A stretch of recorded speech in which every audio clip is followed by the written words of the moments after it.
प्रणाम।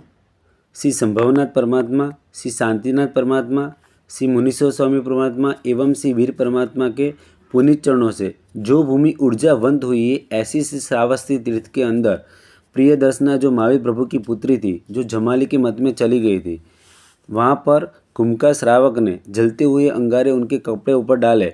तब प्रियदर्शना बोली मैं तो जल गई। तब कुंभका श्रावक ने बोला आपकी मान्यता तो ऐसी है कि जब आपका कार्य पूरा हो जाए, जब आपके कपड़े अभी तो जले, आपके कपड़े ही जले, आप कहाँ जली हो, तब आपने कैसे बोला कि मैं जल गई।